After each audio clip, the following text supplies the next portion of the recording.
매일 성경 묵상을 돕는 해설 가이드입니다. 안녕하세요. 묵상 코치입니다. 함께 읽고 나눌 말씀은 열왕기상 2장 13절에서 25절까지 말씀입니다.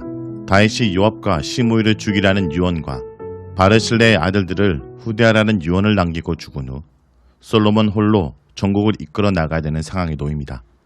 그리고 아도니아는 왕이 되려는 미련을 버리지 못하고 다시 세력을 모아 왕이 되려는 시도를 합니다.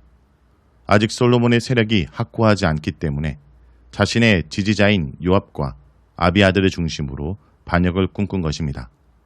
이에 솔로몬은 자신의 부하인 브냐냐를 보내 아도니아를 죽입니다. 13절에서 18절을 보겠습니다. 13절에서 18절은 아비삭을 요구하는 아도니아의 모습입니다. 다윗이 죽은 후 아도니아는 솔로몬의 어머니 밧세바를 찾아옵니다. 밧세바는 이제 왕의 어머니로서 고대 왕국에서는 왕에게 상당한 영향을 행사할 수 있는 가장 높은 지위에 있습니다. 왕대비는 종종 왕의 아내인 왕후보다 더 큰 권세를 가졌습니다. 현재 솔로몬 군전에서도 밧세바가 솔로몬에게 가장 큰 영향력을 끼칠 수 있는 인물이기 때문에 아도니아는 밧세바를 찾아온 곳입니다. 이런 아도니아의 방문에 밧세바는 처음에는 그다지 반가워하지 않습니다. 너의 온 곳이 평화를 위한 것이냐? 라는 질문에 밧세바의 불편한 심경이 담겨 있습니다. 하지만 이런 밧세바의 질문에 아도니아는 샬롬, 즉 평화를 위해서 왔다고 대답합니다. 이렇게 밧세바를 안심시킨 후에 아도니아는 자신이 밧세바에게 특별히 드릴 말씀이 있다고 말합니다. 이에 대해 밧세바는 말하라 라는 명령문을 사용하여 아도니아에게 말하도록 허락합니다. 이런 말투는 밧세바가 권력을 쥐고 있다는 것을 보여줍니다. 아도니아는 15절에서 자신이 왕이 되는 것이 당연하다고 생각한 이유 두 가지를 말하는데, 첫째, 왕위가 내 것이었다는 말은 자신이 장자이기 때문에 간습상 자신이 왕이 되는 것이 당연하다는 말입니다. 둘째는 지지도입니다. 온 이스라엘이 다 얼굴을 내게로 향했다라는 것은 모든 이스라엘 사람들이 자신을 지지하였다는 의미입니다. 사람들이 자신을 왕으로 삼으려고 했다라는 것입니다. 하지만 끝에 아도니아는 솔로몬의 왕권을 인정하는 말을 합니다. 세상 관점에서 보면 모든 사람의 지지를 받는 장자에게 자신이 왕이 되는 것이 당연하지만 솔로몬이 왕이 된 것은 여호와께서 선택하셨기 때문이라는 것입니다. 이 말을 들으면 아도니아는 여호와의 주권을 인정하고 솔로몬이 왕이 된 것을 받아들인 것으로 보입니다. 그도 이스라엘 왕은 여호와께서 선택하신다는 생각은 알고 있었던 것입니다. 솔로몬이 왕이 된 것이 여호와의 선택임을 인정하고 밧세바를 안심시킨 후 아도니아는 한 가지 소원이 있다고 말하고 자신의 요청을 거절하지 말아달라고 부탁합니다. 일종의 거래를 하는 셈입니다. 왕이 될 자격이 충분한 자신이 솔로몬이 왕이 된 것을 인정했으니 대신 자신의 요청을 하나 들어달라고 하는 것입니다. 마음이 약해진 밧세바는 요청이 무엇인지 말해보려고 허락합니다. 아도니아는 밧세바에게 매우 간곡한 말로 솔로몬 왕에게 자신의 청을 전해달라고 하며 솔로몬이 밧세바의 요청을 거절하지 못할 것이기 때문이라고 말합니다. 이렇게 길게 서론을 말한 뒤 수넴 여자 아비삭을 자신의 아내로 달라고 요청합니다.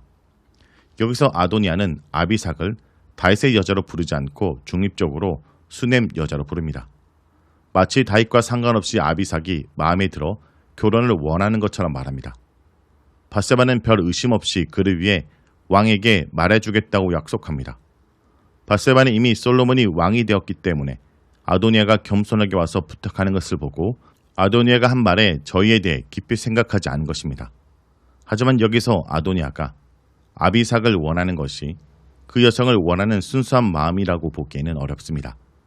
당시 간습으로 보았을 때 아도니아는 분명 다윗의 궁녀였던 아비삭을 아내로 얻는 것이 다윗의 후계자로서의 지위를 얻기 위한 행동이라는 것을 알고 있었습니다. 그는 이미 자신의 아들 솔로몬이 왕이 된 것에 대해 안심하고 있는 밧세바를 이용해 다시 한번 왕이 될 기회를 노린 것이라고 볼 수 있습니다. 그렇지 않고 만일 단지 아비삭이 너무 예뻐서 아내로 삼고 싶은 마음에 이런 요청을 한 것이라면 아도니아는 매우 어리석은 인물이라고 평가할 수밖에 없습니다. 다음은 19절에서 21절을 보겠습니다. 19절에서 21절은 아도니아의 요구를 전하는 밧세바의 모습입니다. 아도니아의 부탁을 받은 밧세바는 솔로몬에게 찾아갑니다. 솔로몬은 어머니를 오른편에 앉도록 하고 매우 정중하게 맞이합니다. 솔로몬이 어머니를 오른편에 앉게 한 것은 그 권위를 최대한 높이는 행동입니다. 이런 한대 속에서 바세바는 자신에게 작은 청이 있으니 거절하지 말아달라고 부탁합니다. 솔로몬은 거절하지 않겠다고 약속합니다. 안심한 바세바는 수넴 여자 아비삭을 형제 아도니아에게 아내로 주는 것은 어떠냐고 제안합니다. 여기서 바세바는 솔로몬의 마음을 움직이기 위해 전략적으로 너의 형제 아도니아라고 말합니다. 이제 왕이 되었으니 형제에게 너그럽게 대하는 것이 어떻겠냐라는 암시를 담고 있습니다. 다음은 22절에서 25절을 보겠습니다. 22절에서 25절은 솔로몬의 분노와 아도니아의 처형에 대해서 언급합니다. 이 말을 들은 솔로몬은 불같이 화를 냅니다. 수넴 여자를 아내로 달라는 아도니아 요청이 자신을 밀어내고 왕이 되려는 계략이라고 판단한 것입니다. 이런 솔로몬의 판단은 당시 간습으로 보았을 때 당연하며 아도니아도 그것을 염두에 두고 아비삭을 원한 것입니다. 바세바는 눈치채지 못했지만 아도니아가 왕이 되려고 한 사실을 기억하고 있는 솔로몬이 아도니아의 행동을 자신에게 대한 반역으로 판단한 것은 당연합니다. 그것을 판단하지 못하고 아도니아 부탁을 전한 바세바의 어리석음을 탓하며 화를 냅니다. 특히 바세바가 너의 형제라고 쓴 표현을 솔로몬은 그대로 되받아치며 나의 형제이니 그를 위해 왕권도 구하라며 비난합니다. 왕권을 지켜야 하는 솔로몬에게 남자 형제, 그것도 장자인 형은 가장 큰 위협이 되는 존재였기 때문에 너의 형제라는 말에 솔로몬은 더 화를 낸 것입니다. 그러면서 요압과 아비아달을 위해서도 구하라고 하는데 이들은 아도니아를 지지하던 사람들입니다. 솔로몬은 자신이 왕이 되기 전에 아도니아를 왕으로 세우려고 한 일과 그들이 그 일의 주동자들인 것을 분명히 기억하고 있는 것입니다. 그는 아비삭을 구하는 이 발언을 통해 그들이 아직도 자신을 몰아내고 아도니아를 왕으로 세울 계획을 포기하지 않았다고 판단한 것입니다. 이에 솔로몬은 여호와 이름을 두고 맹세하며 이런 계획을 세운 아도니아를 반드시 죽이겠다고 선언합니다. 24절은 여호와에 대해 조금 더 자세히 설명하는데 자신을 다윗의 왕에 오르게 하시고 자신의 왕가를 세워주신 여호와라고 말합니다. 이것은 자신의 왕권은 여호와께서 선택하신 것이기 때문에 자신의 왕권은 당연하며 이런 자신에게 도전하는 것은 여호와를 거역하는 죄로 죽어 마땅하다고 천명한 것입니다. 솔로몬은 반역을 하려는 아도니아에 대해 전혀 자비심을 보이지 않고 오늘 죽임을 당할 것이라고 선언하고는 곧장 호위대장 분야냐를 보내 아도니아를 그날 죽입니다. 이렇게 아도니아는 솔로몬을 왕으로 선택한 여호와의 뜻을 인정하지 않고 세상적인 방법과 힘으로 왕권을 찬탈할 계획을 세우다가 비극적으로 죽고 말았습니다. 하나님의 뜻은 인간의 뜻과 다를 때가 있습니다. 객관적인 조건으로는 장자이고 군대 장관과 당대 대제사장의 지지를 받는 아도니아가 왕이 되는 것이 당연하지만 여호와께서는 자신을 의지하지 않은 아도니아 대신 자신의 힘이 약해서 여호와의 힘의 근원이라 생각하는 솔로몬을 선택한 것입니다. 이것이 하나님께서 일하시는 방법입니다. 세상의 힘과 능력을 의지하는 큰 자가 아니라 여호와를 의지하는 작은 자를 하나님께서는 기뻐하시며 사용하시는 것입니다. 자, 여기까지가 열왕기상 2장 13절에서 25절까지 말씀입니다. 오늘 말씀을 통해 우리는 무엇을 묵상하고 적용해야 할까요? 하나님의 뜻이 아닌 일에 미련을 가져서는 안 됩니다.